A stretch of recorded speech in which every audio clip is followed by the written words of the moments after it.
This is Boxing Tickets NI in association with SB Sports in Chaco. We're delighted to join once again by the main man in Dublin, Paul Ryan. How are you, mate? Great, Stephen. Thank you. Thanks very much for having me again. I'm sure, I guess, well, the last time we spoke in July, you were 4-0. You've obviously, since then, you've obviously moved to 5-0. Obviously, I think you had a bit of a throwback song for your last ring walk. Trouble by Elvis. Probably That's Elvis. right. You're showing obviously your characteristics in your music as well. I guess obviously the king of music and obviously the king of boxing.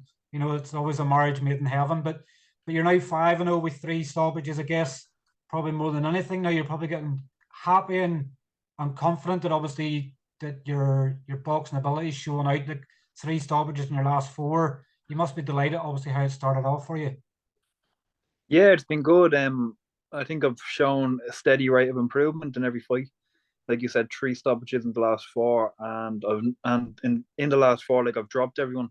You know, the guy that I didn't stop back in April, I dropped him in the first round. So I'm showing that I'm heavy-handed, but I think I'm showing that I can box as well. And that's what I was saying to the guys at Irish Boxing. I said that I'm a better boxer than I'm a puncher. You know, so it's a kind of a pick your poison thing. What way do you want to go? Do you sort of look at it in the same way probably Gary Cully's obviously a gym mate as well? Gary's not having to showcase a lot of his talent. Is it probably better sometimes if you keep getting the stoppages without having to show it? And then when you get into the bigger fights, they're not going to know what's going to happen, what's happening for them. Yeah, I think like that. If you know opponents are looking at you to form a game plan, but you don't have that much to show, it's going to help you out. And then as well, like everyone loves a knockout, don't they? Everyone loves a stoppage. If you want to catch eyes and turn heads, you need to be stopping people. Like I think for the likes of the journeymen with them type of records, you need to be putting them away and hurting them to make a statement. Really.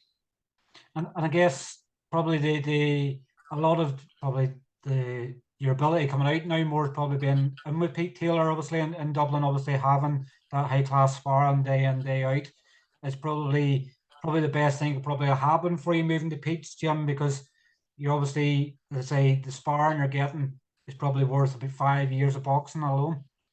Oh, 100%. Like I've said it from the start. Like I've been out in America and I've been around GMs for a long time, but like the work I'm getting with Pete, it is the best work I've got. Like from when I started boxing, you know, genuinely he knows boxing inside out. And then like you touched on, the sparring is unbelievable. Like during the last couple of months, Joe Ward has been down a lot, so I'm doing a lot of rounds with him. I sparring Fergus Quinn for a good bit. The McKenna's are frequently down as well, so you're getting a lot of really high quality work. We nearly need to see to put a camera in there somewhere so we can watch some of it. Yeah, honestly, we were only talking about it. Like the sparring that does go on in the gym, genuinely, you pay to see it. Like you could run an actual pro card out of the sparring that goes on in the gym alone. Does that help in some ways? I guess when you've head guards and stuff like that on, sometimes you're not really replicating a fight so much, but they have high quality sparring that way. That obviously seriously prepares you for obviously what's to come ahead in your career as well. Yeah, absolutely. The like you said about the head guard, that's important because it's not just having a war and kind of bashing each other. You're learning, you're doing it on the technical side, you know. So there'll be days where we'll do drills and sparring, we'll do like task sparring. So everything has a purpose to it, and then there'll be days where we'll do the free sparring, you know. But it's all tailored, so you're learning, and it's all technical. So everything is for a reason. And then when you do the free sparring, you're working on what you're doing in the task sparring, so you're lifting every time, you know. So it's really good.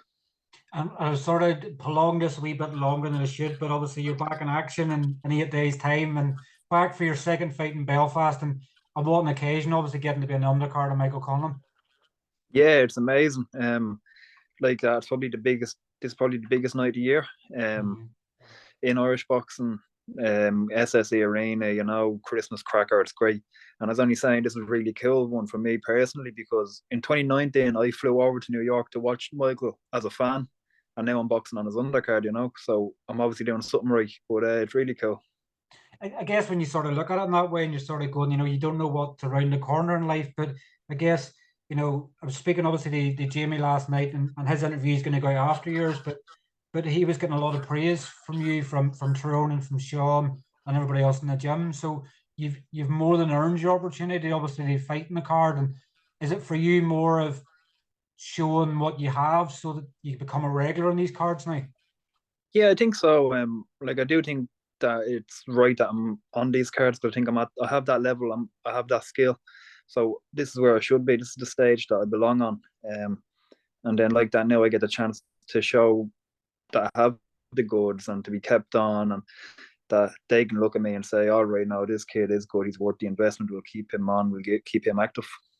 I guess you didn't want to do what you done the last Cullen boxing card. You blew your opponent away in no time. People really blinked and it was over. Are you probably Yeah. looking to try and enjoy the occasion a bit more this time rather than going for the stoppage? No, do you know what? If I see the kill, I'm gonna go for the throat straight away. You know, every time. Like that's fighters. You know, that's what we'll do.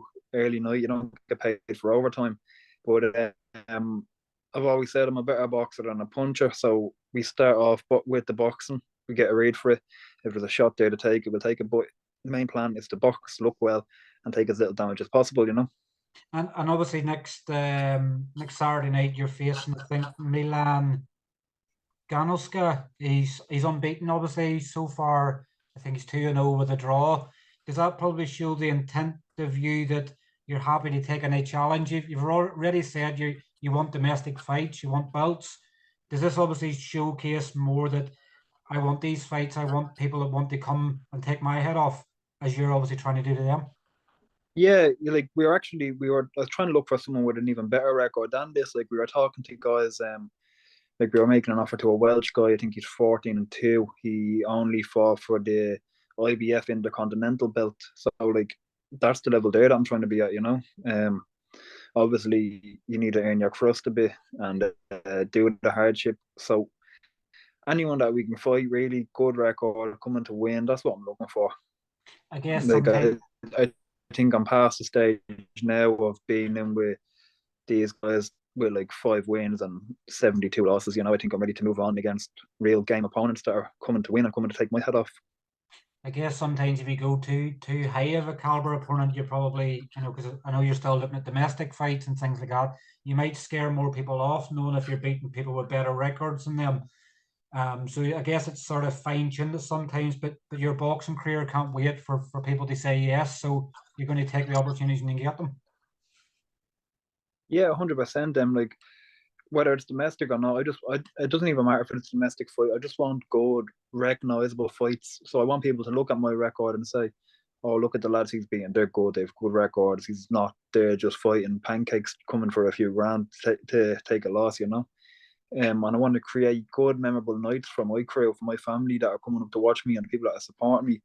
Like that, there's no point going in and blasting someone in 50 seconds that they're showing up to make a few quid and they're going home. But if you can give them, like, my crew are taking a night off, they're traveling up to Belfast. So if you can give them a good night and a good fight and a bit of excitement, then why not, you know? Definitely. And I say I've seen so many occasions where I think I remember seeing Sam Maxwell come over to the SSE, and I think twice he was in a card Frampton card and he blew an opponent away in the first round, and people were going, "We don't even know why we're coming because it's pointless because he's blown them away in a round." Where you want to reward your friends and family for making the trip up from Dublin because it's a costly weekend. Yeah, absolutely. Like they're finishing work early, and it is right before Christmas, so they're putting time and money into me. So it's good to give them a really good experience, and the best way to ensure that is to have a real opponent coming. So if I know, all right, this kid, he's coming to actually win and he's a real fighter, I'm going to be on my A game, he'll be on his A game, and it'll make a good night. Just obviously want to get your thoughts, obviously, on obviously Owen and Owen Duff the other week. Did you watch the fight? And if you did, what did you think of it? No, I actually didn't watch the fight. I've seen the knockout. A great knockout. You can't say anything about that, you know. Really nice knockout. Probably will get KO of the year or it'll be up there anyway. And it's good that Owen Duffy recovered all right and he came out on the other side of it. Now, do you know what? I've always made my intentions clear out the domestic scene. I've called out everyone and I've always give a bit of stick and all, but fair play to the lads. It is what it is. I've made my offers to them and I haven't got any word back. So I'm just going to move on. If a fight with any of them comes, it comes, but I'm not going to chase it because I think now with the momentum that we're building and the type of opponents that we're going to be getting in, I'll be able to make my own way in this. And I guess what, like, even if you look past obviously into like the super welterweight divisions obviously stacking up and up and up. we've obviously seen the resurgence. Obviously, Colin Walsh, obviously in America, he obviously is flying. He's, you know, I think he's just going from stride to stride. I guess sometimes it just shows in the back end. Sometimes you can have on how quickly you can progress. Do you sort of put a time frame and obviously when you can get a domestic fight before you move past that, or is it just whenever something happens, it happens? Yeah, no, I think boxing is it's a real snakes and ladders type of game, you know. So it only takes one good win and one good performance to really catapult you.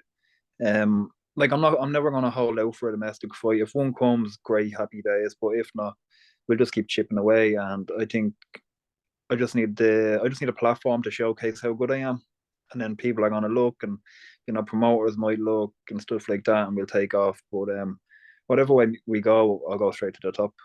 You've great guys in the gym that obviously have built themselves really, really well. Obviously, Gary's Simon Matchroom now. Tyrone McKenna could sell himself to anybody, you know, and you Sean McComb there as well. I guess it's probably taking wee bits of obviously each of them and bedding it in with your talent in the hope that obviously you could be the next one that's landing a big promoter contract. Yeah, 100%. Like all them guys you named, they've all boxed on big cards, and they're all, you could argue that all three of them are maybe one or two fights, two good wins away from a world title shot. So, like, I'm the little fish in the big pond, and I'm looking at what they're doing, and I'm doing it, and I'm just trying to copy and get the best out of all three of them and everyone in the gym. The whole gym is a high performance setting. Pete's created that, and everyone's trying to one up each other in a friendly, competitive way, like in sparring and training and all.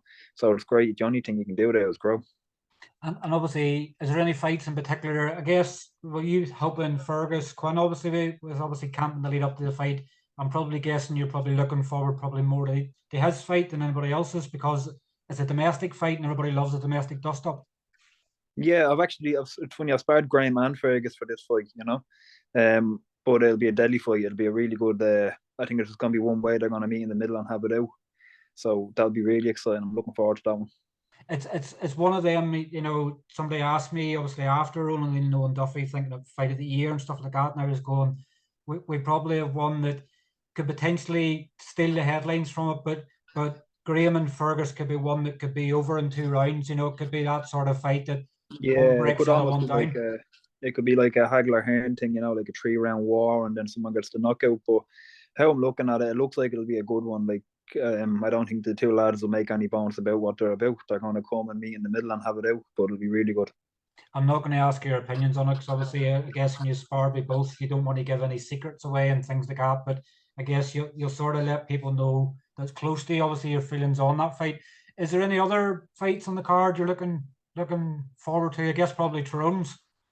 Yeah, of course, everyone loves Tyrone, don't they? Like that. It's like Ron said, you get what it says on the tin. He's going to come and have a war, a bit of blood, a bit of guts.